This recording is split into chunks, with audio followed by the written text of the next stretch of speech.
Assalamualaikum warahmatullahi wabarakatuh. Tuan-tuan sidang penonton yang dirahmati Allah sekalian. Apabila umat Islam dicandukan dengan sentimen anti mazhab, maka hasilnya amatlah buruk dan menyebabkan pemikiran umat Islam semakin jumud, beku, mundur, kelu, tidak membangun. Lalu kuasa hegemoni penjajah gembira melihat perbalahan sesama umat. Tak kira ustaz kampung sampailah kepada mufti dan orang yang bergelar doktor falsafah sekalipun, masing-masing menunjukkan kekerdilan mentalitinya. Walaupun kebenaran itu datang, mereka tetap memilih kata-kata yang dusta dan ingin tinggal di bawah tempurung kedunguan. Sebagaimana yang saya bongkar sebelum ini, antaranya Abdullah Jalil yang membentangkan buku berjudul Lillah Thumma Littarikh dalam satu seminar anjuran Jabatan Mufti Terengganu. Rupa-rupanya kitab itu adalah kitab palsu sehingga kan pengarangnya menulis dia bertemu dengan ulama Syiah di India yang sudah meninggal hampir 200 tahun. Ini menunjukkan betapa lemahnya rujukan propaganda Abdullah Jalil dan saya tak nampak dia membetulkan kesilapannya. Begitu juga Mufti Pulau Pinang menuduh secara melulu bahawa Syiah percaya Al-Quran sudah mengalami tahrif. Apabila saya menjawab menggunakan kitab-kitab Sunni, dia pun diam, tak ada pun memohon maaf. Anda boleh lihat bagaimana seorang mufti, seorang yang memegang gelaran PhD tapi menggunakan kepalsuan dalam berhujah. Itulah hakikat betapa naifnya ustaz-ustaz sektarianisme di tempat kita ini. Apa lagi Mufti Perlis, jangan lupa dulu apa yang dia cakap. Kalau saya kata Amerika tidak akan menyerang Iran, melainkan Syiah menjadi tali baut Amerika, seperti mana Syiah telah menjadi tali baut Mongol dahulu. Dan celakalah Syiah kena bekerjasama dengan Amerika. Sekarang apabila Amerika menyerang Iran, mana pergi naratif palsu Mufti Perlis ini? Jelas kata-katanya itu satu pembohongan dan yang menjadi mangsa ialah umat Islam. Pemikiran umat Islam dicandukan dengan gejala sektarianisme hingga ke peringkat mufti mengeluarkan fatwa yang tak adil. Ustaz-ustaz kampung menjadi takfiri. Doa mengecam Syiah dibaca tatkala khutbah Jumaat.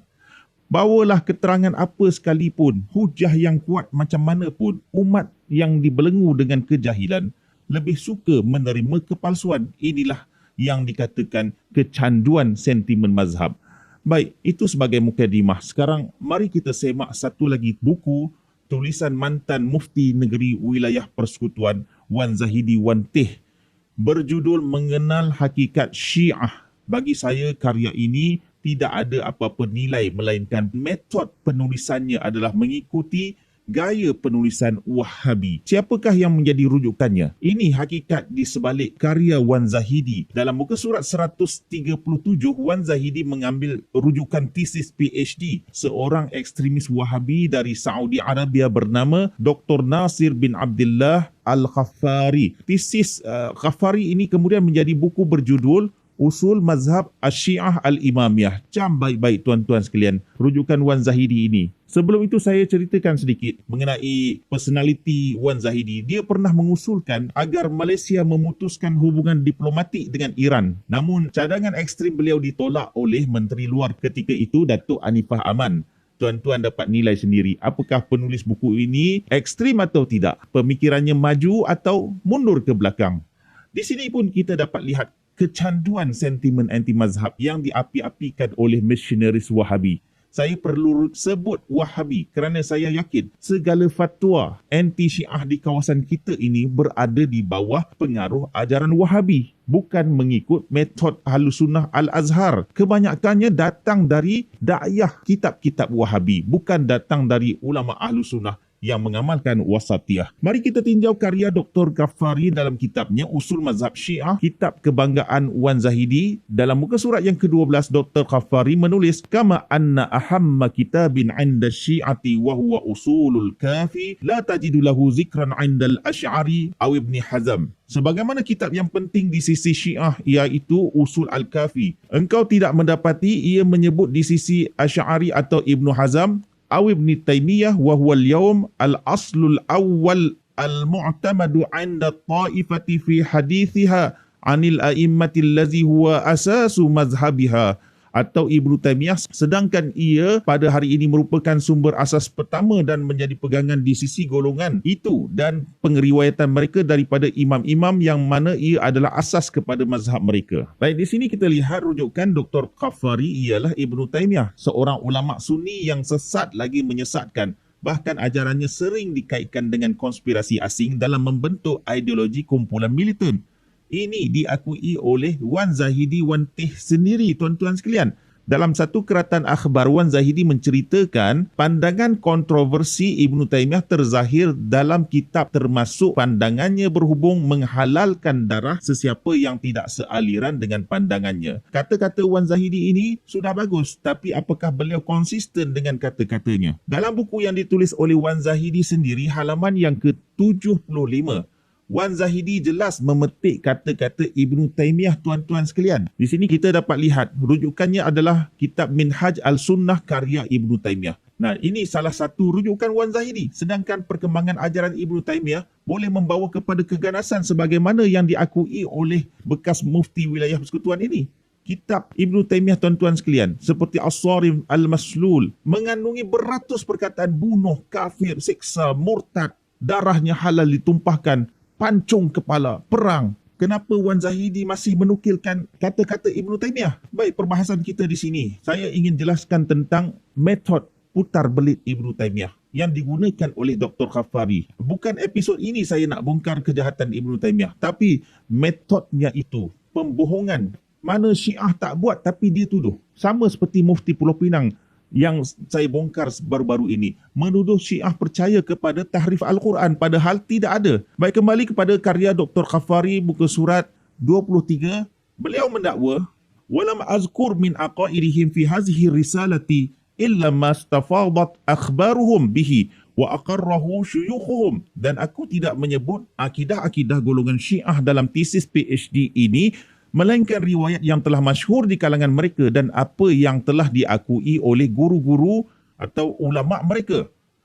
Kononnya inilah metod penulisan. Tapi bagi yang membaca tesis PhD si Ghaffari ini secara teliti, nescaya akan mendapati bahawa ia adalah satu pembohongan sama seperti yang dilakukan oleh Ibnu Taimiyah. Antara pembohongan yang boleh saya sebutkan di sini ialah dalam tesis PhD Dr. Ghaffari ini, muka surat 1154, Ghaffari mendakwa ويقال إن الخميني أدخل اسمه في آذان الصلاة وقدمه على الشهادتين.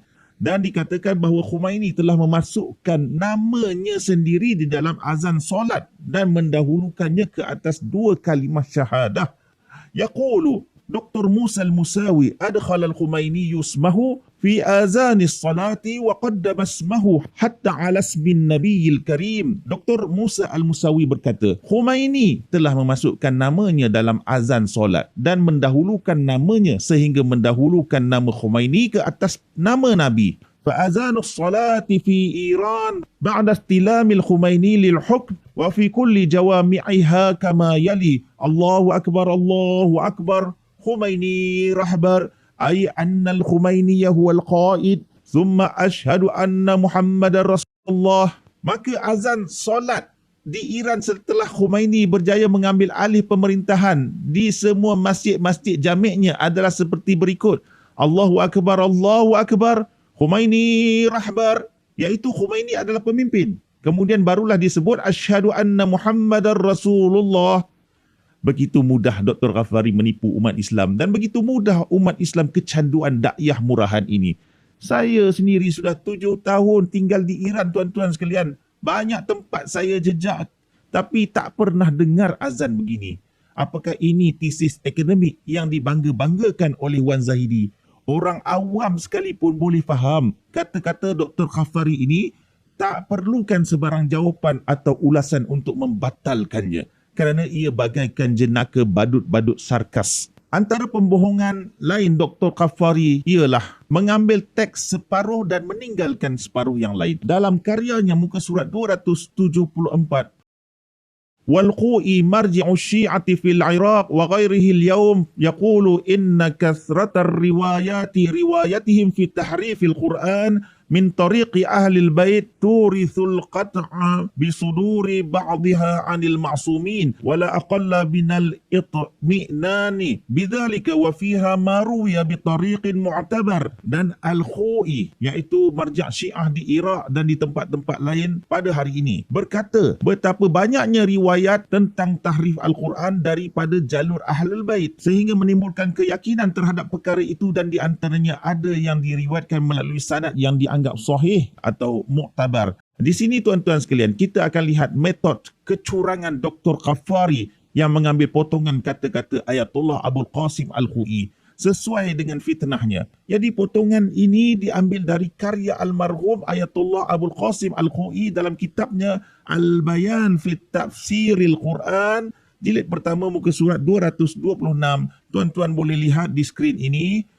Inilah potongan yang dinukil oleh Dr. Ghaffari, padahal Ayatullah Abul Qasim Al-Khoi terlebih dahulu menafikan implikasi semua yang merujuk kepada penyelewengan atau tahrif Al-Quran. Beliau menulis, "Inna hazihi riwayati la dalalata fiha ala wuqu'i tahrifi fil Quran bil ma'na mutanaza'i fih." Bahawa riwayat-riwayat ini tidak menunjukkan Al-Quran telah diubah dalam erti kata yang dipertikaikan. Nah, terbukti di sini metod membawa potongan tulisan dan meninggalkan keseluruhan teks untuk menyelewengkan makna sekaligus menipu umat Islam telah dilakukan oleh Dr. Ghaffari. Kalaulah si Ghaffari ini menukilkan semuanya, nescaya runtuhlah segala tuduhannya.